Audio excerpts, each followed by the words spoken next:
Okey, Assalamualaikum warahmatullahi wabarakatuh. Salam sejahtera. Ya, hari ini kita akan masuk tajuk yang ke-8 iaitu daya dan tekanan. Okey, muka surat, tengok muka surat 220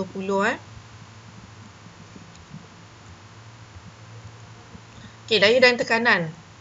Dekat dalam tajuk ni kita akan melihat prinsip Pascal. Lepas tu, adakah pekerjaan mematuhi prinsip Pascal? Huraikan masalah yang timbul pada sebuah kapal terbang jika sistem hidroliknya rosak. Okey. So, kita akan belajar tekanan di dalam bendalir. Mostly dekat dalam tajuk 8 ni lah.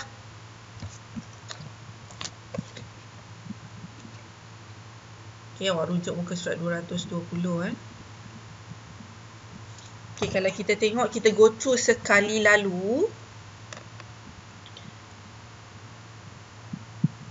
Okey, buletin sains. Pernahkah anda mendengar bunyi udara yang kuat dilepaskan daripada sebuah kenderaan berat seperti bas pesiaran ataupun lori tangki minyak semasa kenderaan tersebut hendak berhenti? Apakah sistem yang beroperasi dalam kenderaan berat tersebut sehingga menghasilkan bunyi yang kuat ini? So, kalau macam bas dengan lori yang besar, trailer tu, kalau dia nak berhenti, dia akan melepaskan angin dulu, baru dia boleh berhenti. Dan dia nak berhenti pun ambil masa yang lama. Dia tak boleh terus berhenti. Dia ada lajak dia, tahu. Itu kita panggil sebagai inersia. Okey, kenderaan bermotor yang ringan seperti kereta lazimnya menggunakan brek hidrolik. Kenderaan bermotor yang berat seperti bas dan juga lori pula menggunakan brek angin. Ini akan menghasilkan daya geseran yang lebih tinggi untuk memberhentikan gerakan kenderaan tersebut. Namun begitu, kedua-dua jenis brek hidrolik dan brek angin menggunakan sistem yang mengaplikasikan prinsip Pascal. So, kita akan tengoklah. So, kata kunci yang akan ada dekat dalam tajuk ni, kita tengok kata kunci yang awak perlu tahu, yang awak akan jumpa. Kata kunci tekanan dalam bendalir, prinsip Pascal, sistem tertutup, sistem hidrolik, sistem jack hidrolik, sistem brake hidrolik, okey, jack, brake, okey, brake cakera, brake gelendung, kerusi rawatan gigi, dekat klinik gigi tu kan, yang boleh bila tekan button dia akan naik, turun, sandar. Itu adalah nanti kita tengok sistem hidrolik di dalam kerusi itulah. Tube venturi, kesan venturi, prinsip Bernoulli, daya angkat, bentuk aerofol dan juga crane. Ni yang kita akan jumpalah kata-kata kunci macam ni. Okey, kita tengok pada tajuk 8.1, tekanan di dalam bendalir. Konsep tekanan bendalir dalam sesuatu sistem tertutup. Pernahkah anda melihat alat seperti ini? Ini benda ni biasa dekat workshop lah, dekat rumah biasanya tak ada lah benda ni. Rumah saya tak ada. Okey. So, sekejap saya ambil pen.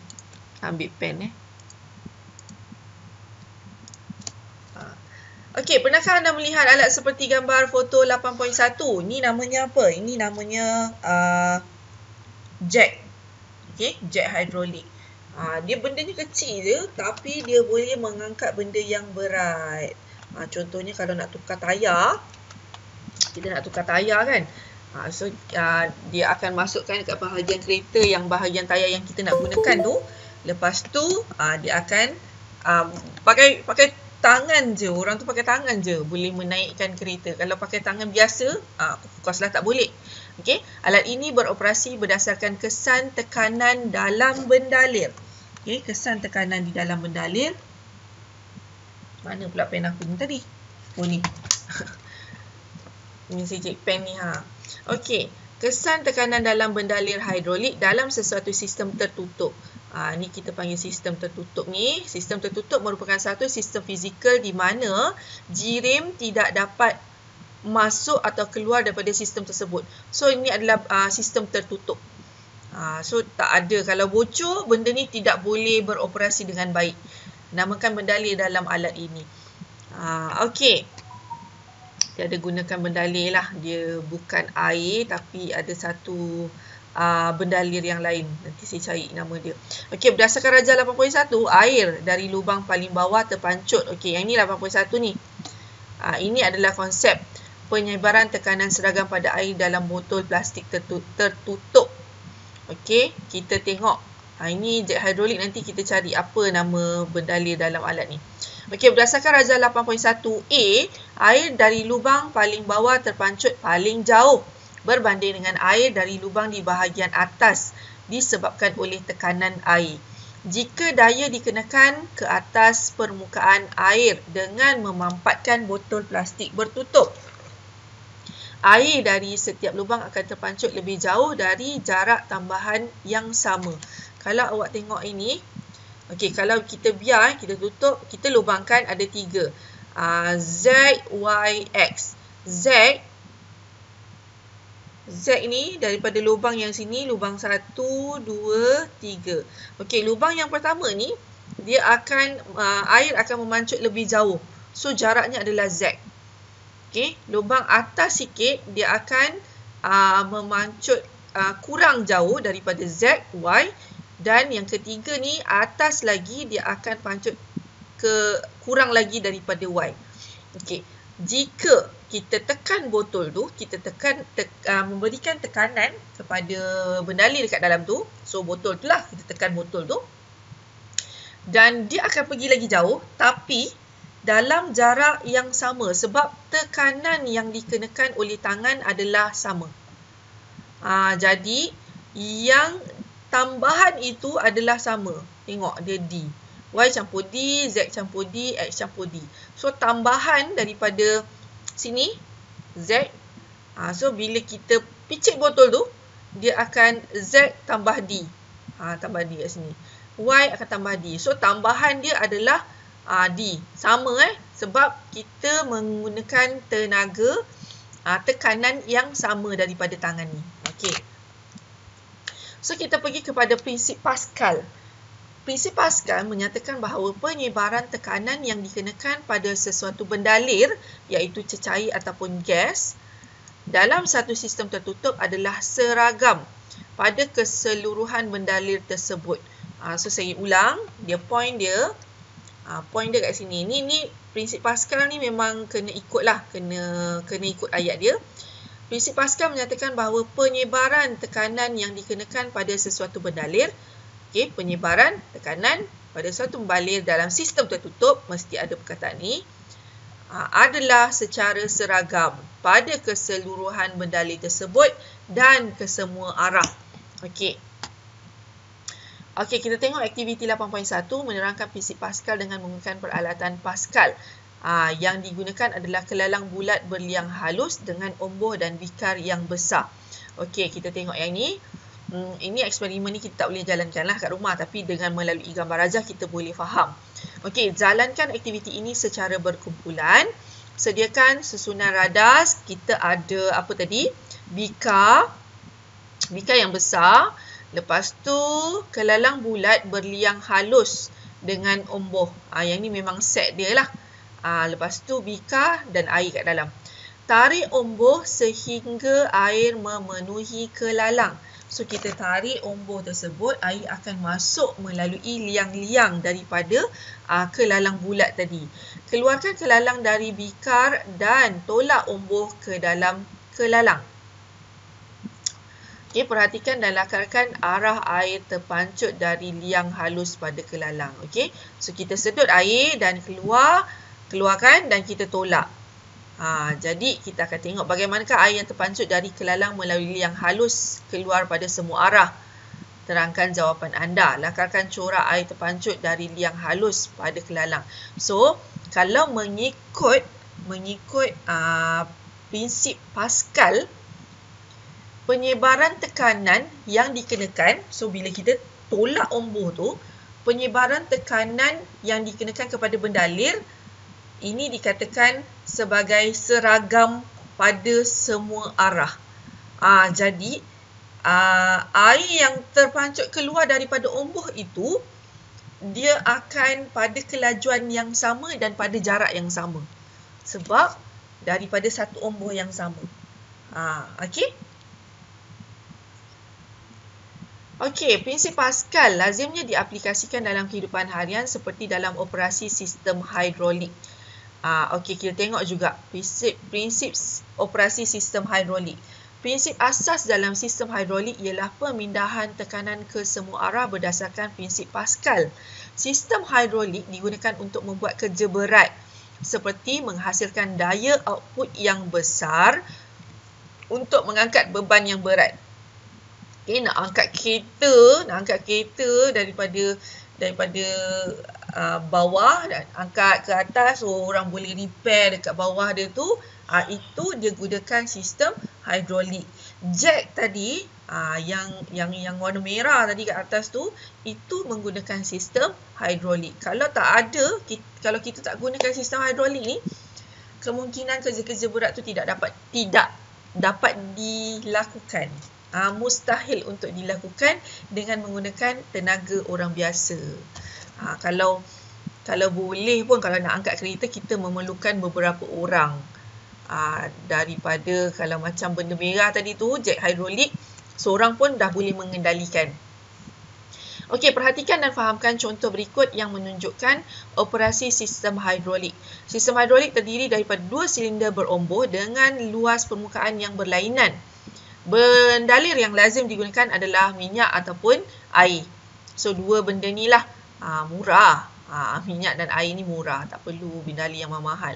Okey, air atau minyak digunakan kerana tidak mempunyai bentuk tetap dan tidak boleh dimampatkan.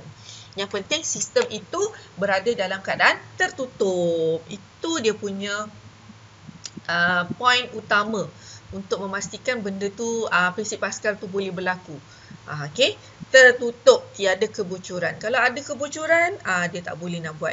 Okey, kalau kita tengok, ini adalah operasi sistem hidrolik di mana dia ada 2 omboh tau. Ni kononlah, contohlah kita nak mengangkat beban yang berat. Okey, kita ada 2. Yang pertama sini. Okey, yang kedua dekat sini. Okey, kalau kita tengok, ini ada omboh yang pertama dan sini adalah omboh yang kedua. Kalau kita tengok lagi, luas omboh yang pertama ini cuma 2 cm persegi. Luas omboh yang kedua adalah 100 cm persegi. Jadi, nampak tak perbezaan dia? Dia 50 kali ganda lebih besar. 50 kali ganda. Tak payahlah aku tuliskan dalam ganda ni. Okey, 50 kali ganda lebih besar daripada omboh 1. So, omboh 2 ni 50 kali ganda lebih besar. Okey, so macam mana? Boleh ke nak angkat benda yang berat dengan daya yang kecil ni? Boleh. Okey, so kita pakai prinsip Pascal. Okey, daya input dikenakan ke atas omboh kecil menghasilkan tekanan. So, tekanan itu akan dialirkan ke dalam bendalir dan bendalir dekat sini dia akan angkat beban. Angkat beban tu ke atas. Okey, daya output. Yang ini input Input maksudnya in, output maksudnya keluar. Okey, daya output yang besar dihasilkan pada omboh yang besar. Okey, so sistem ni simple sahaja. Sistem yang simple tapi sangat-sangat membantu dalam kehidupan seharian. Okey, kita tengok cara kira dia pula. Cara kira dia pun senang. Mengikut prinsip Pascal, tekanan yang dikenakan oleh omboh kecil adalah sama dengan tekanan yang dihasilkan pada omboh yang besar.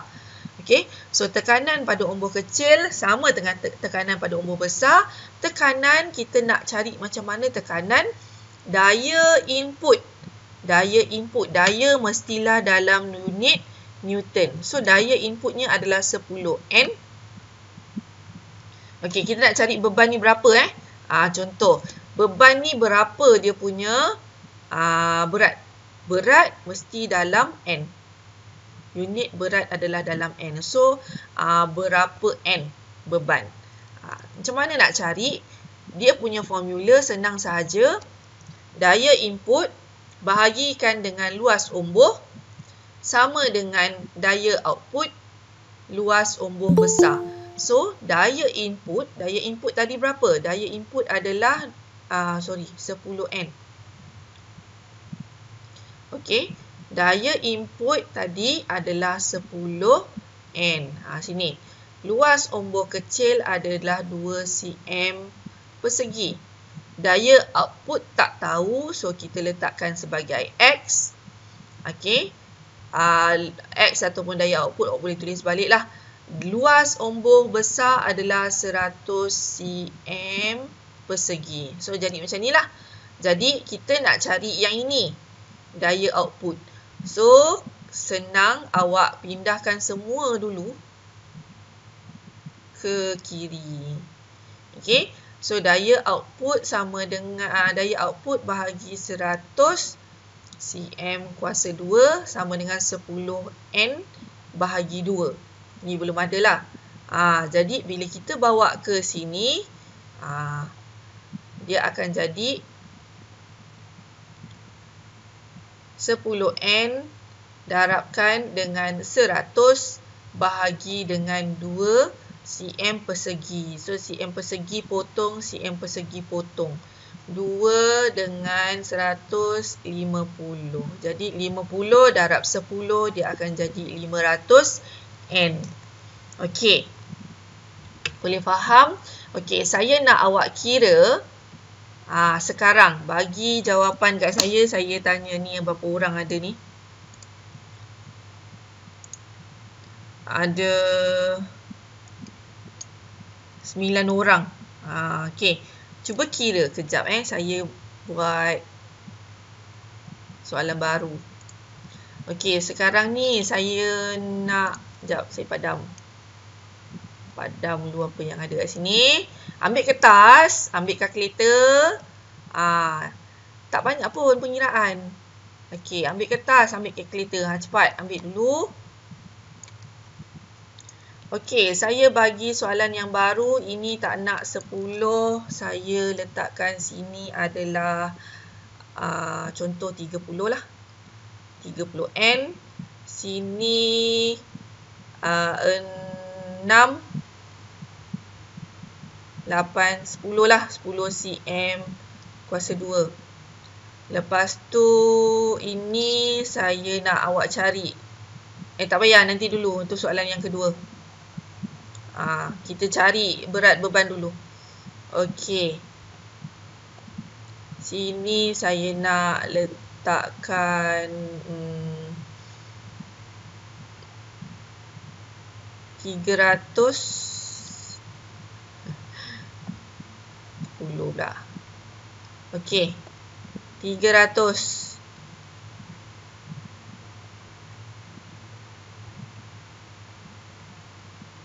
Dan berapakah berat beban? Okey, kira sekarang. Guna formula yang ini. Tekanan pada ombor kecil sama dengan tekanan pada ombor besar. Daya input bagi luas ombor kecil, daya output luas ombor besar. Okey, buat dulu mengikut yang ini. Sekejap lagi saya bagi yang lain pula. 3 minit.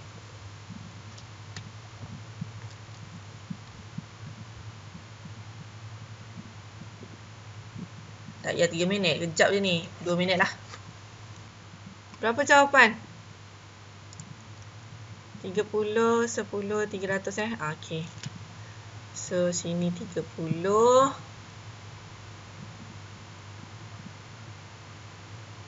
Saya buat tadi berapa?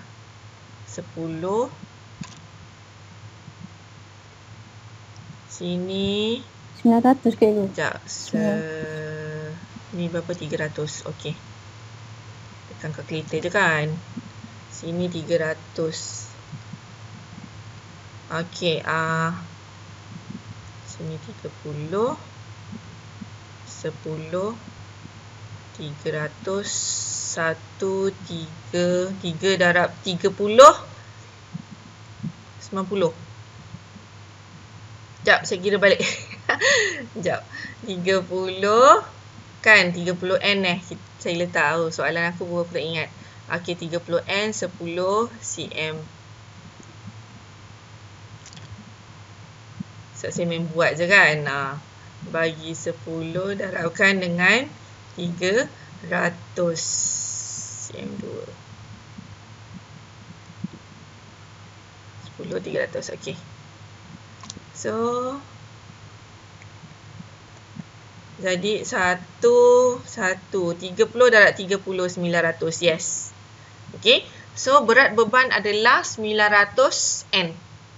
Okey. Okey, kita buat yang lain pula. Cuba kita buat yang lain. Saya ubah lagi soalan. Dia kena banyak-banyak kan. Ubah lagi. Saya nak awak cari X. Ni adalah kat sini. Luas omboh. Ni. So, X ini. Sini saya letakkan 50 N. Okey, sini 50 N. Berat beban dia saya 50, katalah ni 1000 N. Ni saya letakkan 200 cm persegi. Okey, so cari luas omboh yang pertama. Hanya letakkan sahaja dekat dalam yang ini tadi. Okey. Cuba kira. First kali, awak mesti letakkan formula. Tuliskan formula dulu. Tulis formula. Berat. Okey, daya input. Input bahagi luas. Luas omboh. Sama dengan daya output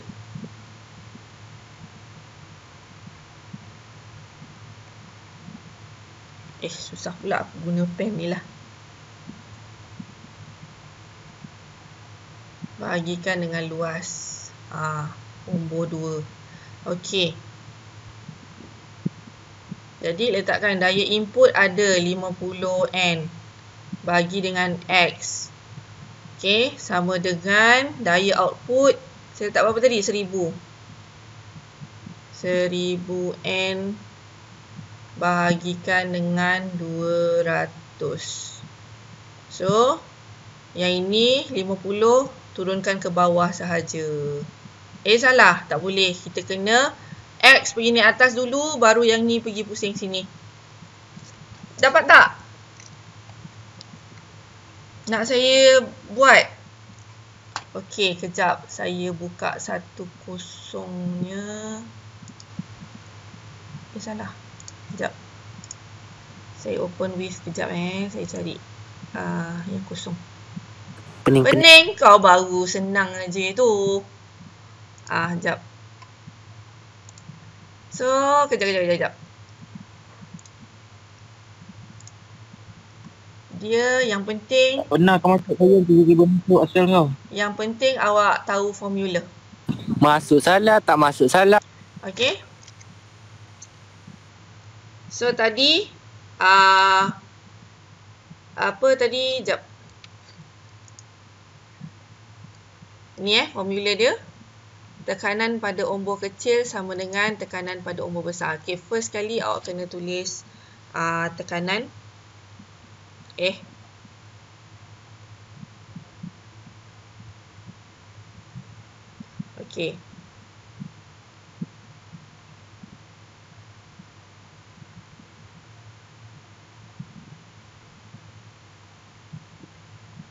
Tekanan pada omboh kecil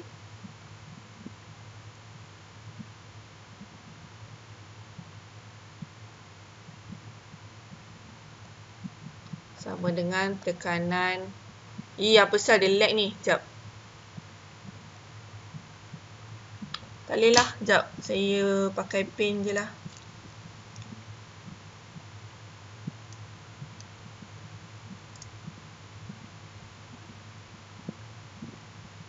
Kenapa dengan saya punya ni tak tahulah.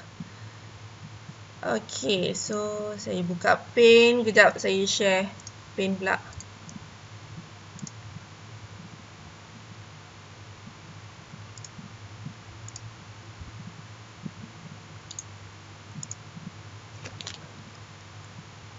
Okey.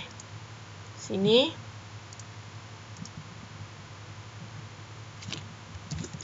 Tekanan pada ombor kecil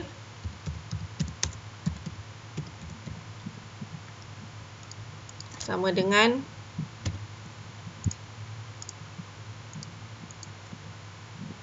tekanan pada ombor besar.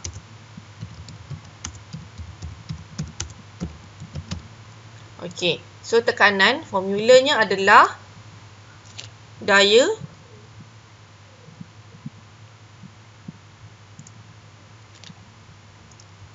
daya input bahagikan luas ombor kecil. Yang input daya input bahagikan dengan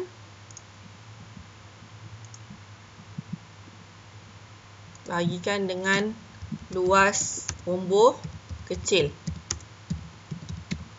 Okey, memang kena tulis satu-satu lah baru awak tahu macam mana nak buat. Okey, so sama dengan daya output, daya yang dihasilkan bahagikan dengan luas ombor besar.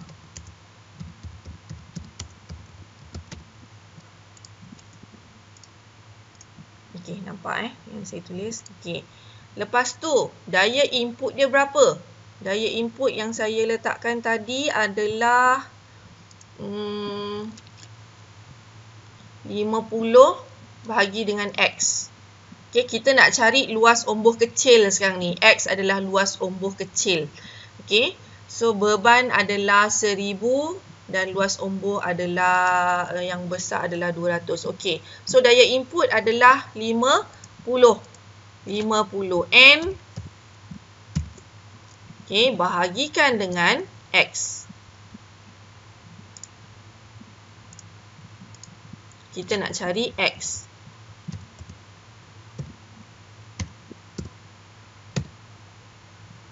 Okey. Sama dengan daya output adalah, saya letakkan tadi, 1000 N. Daya output adalah 1000 N. Okey, bahagikan dengan luas ombor. Berapa luas ombor tadi? Luas ombor adalah 200 cm persegi. 200 cm kuasa 2. Saya tak nak kecilkan. Ni kecil lah malas tak payah kecil. Okey. Okey, so sekarang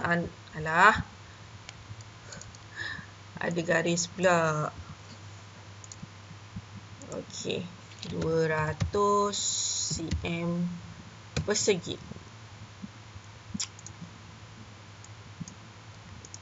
Okey, so selesaikan je lah. Selesaikan sahaja. Yang ini pergi naikkan ke atas dulu. Ni 50 N sama dengan 1000 N. Yang ini X ni bila dibawa ke kanan dia darab. Okey, so 1000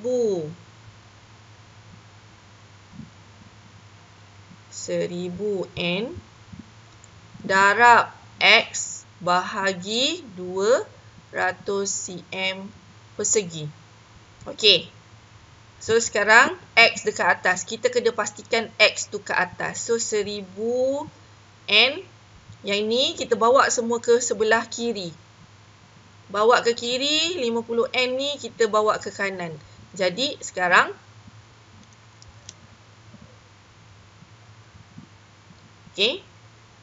formula dia jadi 1000 N bahagi 200 cm persegi darab X sama dengan 50 N. Okey, barulah kita boleh bawa yang ini. Okey, bawakan 1000 N ke kanan. Bila ke kanan macam ni, ada bahagi ada di. Yang bawah kita kena darabkan. Bila pindahkan ke kanan, bawah kita kena darab. Dan yang atas kita kena bahagi. So, jawapan dia macam ni. 50 N daripada sini. Darabkan dengan ini, bila bawa ke kanan, dia jadi darab 200 cm kuasa 2 persegi bahagikan dengan 1000 N. Okey, so boleh potong. Ini ada N, ini ada N. Potong. Okey, sini ada kosong. Kosong potong, kosong potong. 5 dengan 100. Okey, 5, 1. Tapi kau pakai kalkulator kan? Saya dulu memang dah biasa tak pakai kalkulator. 1, 10 bagi 20. Jadi 200 cm persegi bahagi 20. Ni potong lagi lah. Potong 2. Sini 10. Jadi luas omboh pertama adalah 10 cm persegi sahaja. Okey. Boleh? Boleh buat latihan banyak sikit lah. Okay. Faham Dia cuma awak tahu formula. Bila tahu formula, so cari apa benda yang dia nak. Barulah awak pergi ini semua matematik lah. Ini adalah asas matematik sebenarnya. Okey, yang penting formula awak tahu. Ni formula dia. Tekanan pada omboh kecil sama dengan tekanan pada omboh besar. So formula tekanan adalah daya bahagi luas. Daya dekat omboh kecil dengan daya dekat omboh besar. Okey. Baby buka kipas sana, baby. Baby. Bukakan kipas mama. Okey.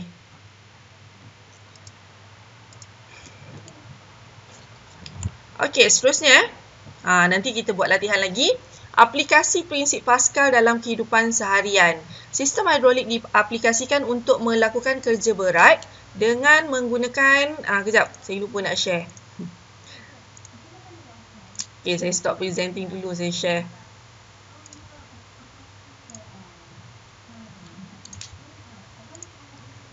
Okey, sistem hidrolik diaplikasikan untuk melakukan kerja berat dengan menggunakan daya yang kecil. So, benda berat yang kita lakukan tu boleh digunakan boleh dibuat dengan menggunakan daya yang kecil saja.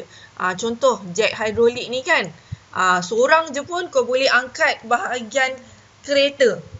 Okey, kereta yang seberat-beratnya seorang pun boleh buat dengan bantuan benda ni. So, 3 contoh aplikasi prinsip Pascal dalam kehidupan harian adalah jet hidrolik. Okey, yang ini brake hidrolik. Brake hidrolik dipakai dalam kenderaan dan juga kerusi rawatan gigi. So, sistem jet hidrolik ni, jet hidrolik lazimnya digunakan untuk mengangkat beban berat seperti kereta di bengkel membaiki kereta. Cuba operasikan sebuah jet hidrolik. Rajah 8.5 menunjukkan struktur sebuah sistem jet hidrolik. So yang tadi saya kata tadi yang kita tengok tadi itu bila kita tekan belah sana akan naik. Yang jet hidrolik ni dia ada tuas. Dibantu dengan tuas. So tuas ni juga membantulah untuk menyenangkan benda tu. Tak adalah kita nak kena tekan. So bila tuas tu sekali, 2 kali, 3 kali dia stick dekat level tu tau. So ini adalah sistem jet hidrolik.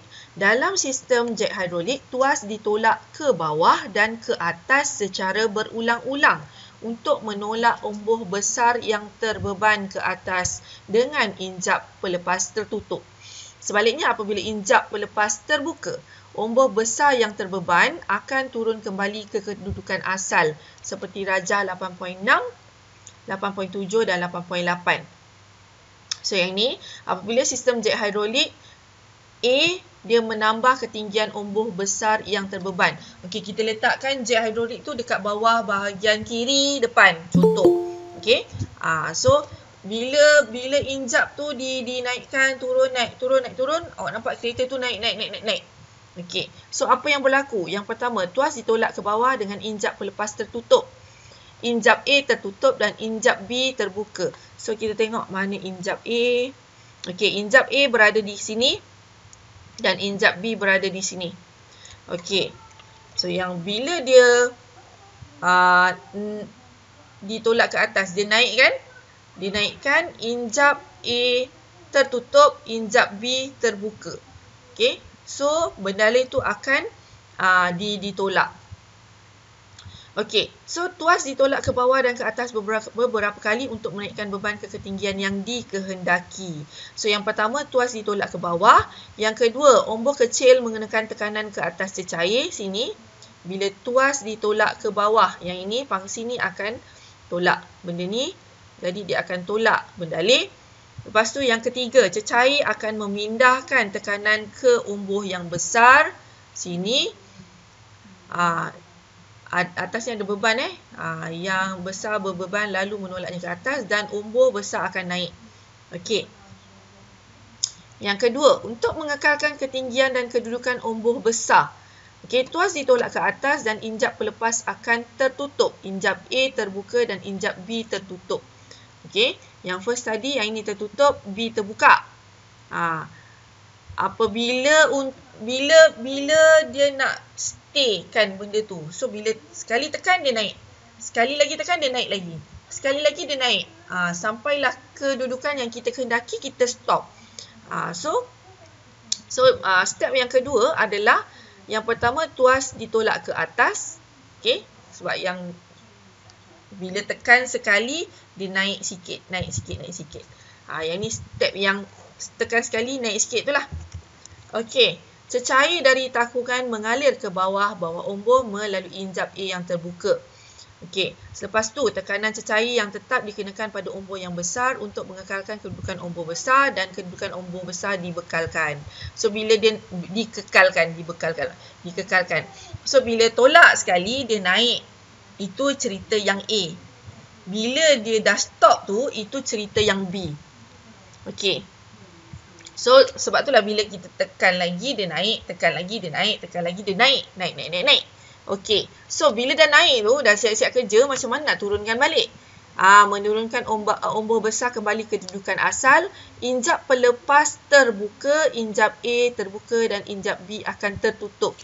Okey, sini. Injap pelepas pula akan terbuka. Dekat sini. Ya?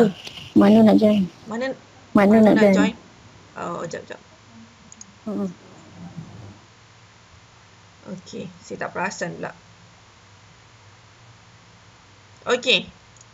Mana? Tak apa, saya record. Nanti boleh tengok video. Okey. Okay.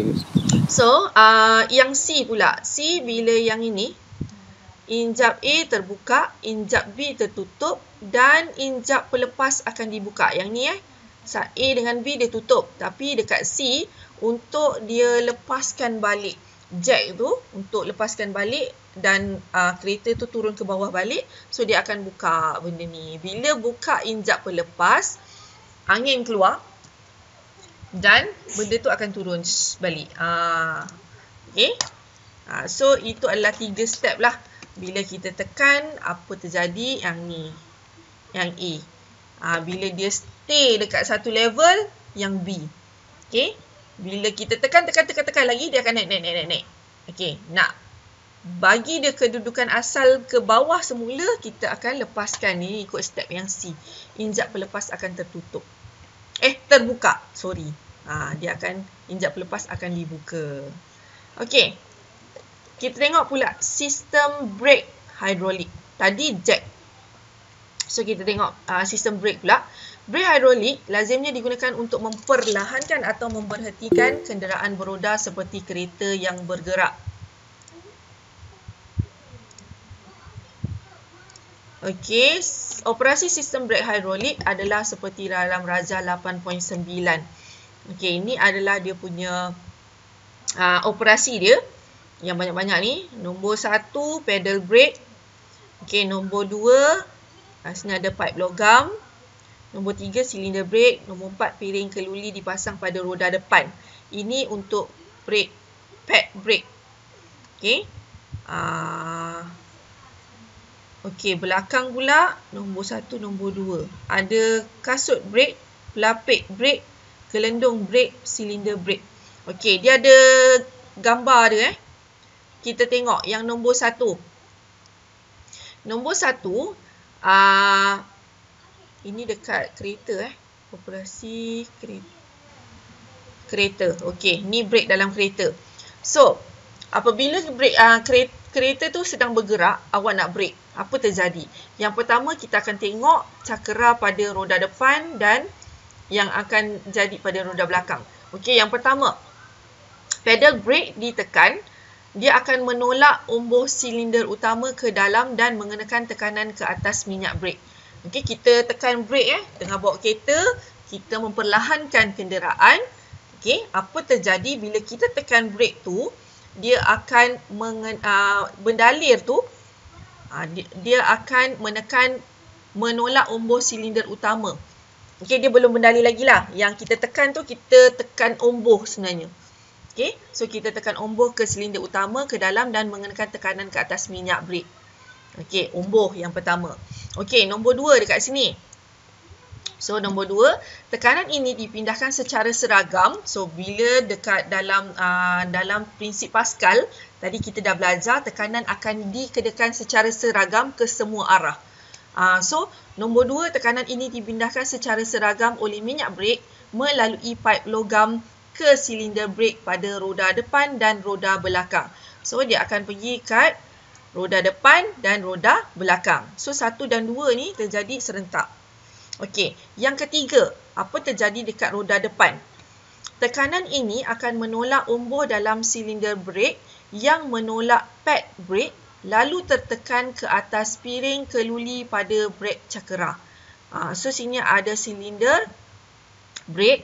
Silinder brake ni dia akan tekan pad brake. Dia akan tekan lagi piring keluli kat tengah-tengah ni. Okey. Dan daya geseran antara pad brake dan juga piring keluli akan memperlahankan atau memberhentikan putaran roda depan. So, roda depan ni dia pakai pad brake dengan piring keluli. Okey, sebab tu kalau ada masa bila dah lama pad brake ni dia akan haus. So, dia dah haus, kita kena tukar yang baru sebab dia geseran, dia bertindak sebagai dia berhenti disebabkan ada geseran. So, bila benda yang bergeser, lama-lama dia akan haus. Sebab itulah kalau ada kereta, pad brake kena ganti. Okey, kita tengok pula pada brake roda belakang. Apa terjadi? Nombor 3 kat sini. Okey, dekat roda belakang, tekanan ini menolak umbuh dalam silinder brake yang menolak kasut brake lalu menekan pelapik brake pada brake gelendong. Dekat depan dengan belakang lain. Kat depan dia pakai brake pad. Brake pad dengan piring keluli. Tapi dekat tayar belakang dia pakai silinder brake, pelapik brake dan kasut brake. Ada 4 benda. Silinder brake, gelendong brake, pelapik brake, kasut brake. Okey, tekanan ini menolak umbuh dalam silinder brake. Sini dia tolak. Dia tolak silinder brake. Dia akan menolak kasut brake. Kasut brake yang mana? Kasut brake yang oranye. So, dia akan tolak kasut brake. Okay.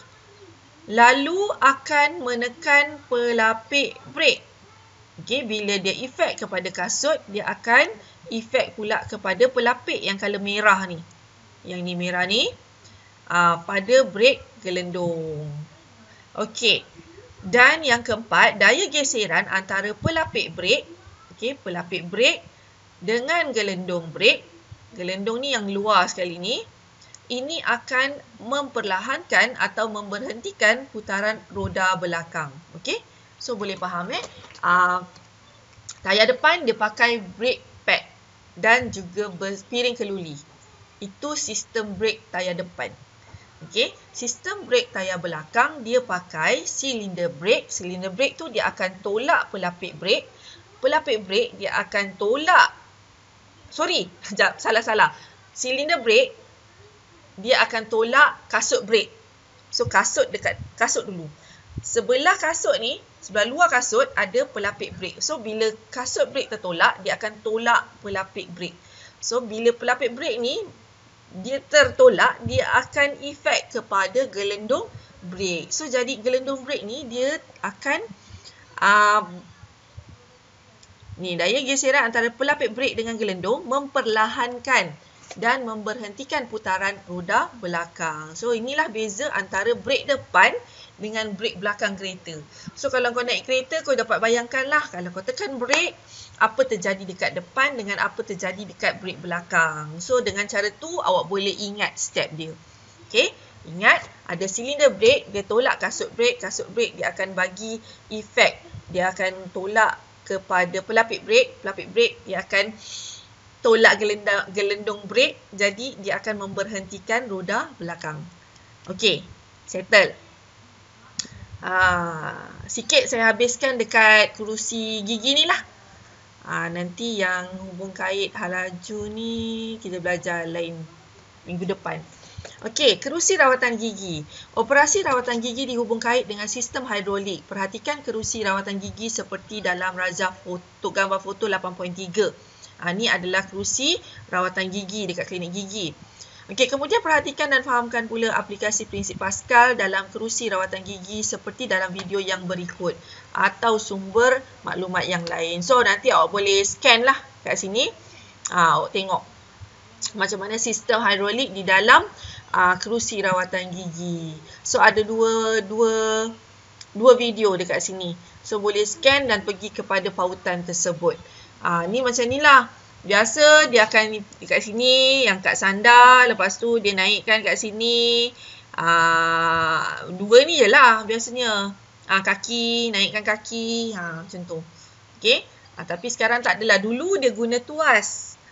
Dulu punya kerusi rawatan gigi guna tuas. Tapi sekarang dia dah guna button dah. Gunakan elektrik. Okey, so itu sahaja kelas kita pada hari ini. Dan saya akan sambung tajuk hubung kait antara halaju bendalir dengan tekanan pada sesi yang akan datang. Okey, ada soalan nak tanya? Tak ada Ada soalan nak tanya? Tak ada. Okey, Makno masuk lambat tadi. Nanti saya akan upload dekat dalam YouTube. Saya bagi link. Yang lain-lain pun siapa yang dah terlepas dia akan tengok dalam link lah. Okey, YouTube. So itu je untuk hari ni. Thank you class. Thank you for joining my class. So tolong study Form 4 punya, Form 5 punya. Okey, itu sahaja untuk hari ni. Bye. Assalamualaikum. Salam sejahtera. Salam. Jap. Okey, jangan lupa key in kedatangan. Okey, key in kedatangan. Okey, nanti saya bagi link yang sama je yang semalam. Bye.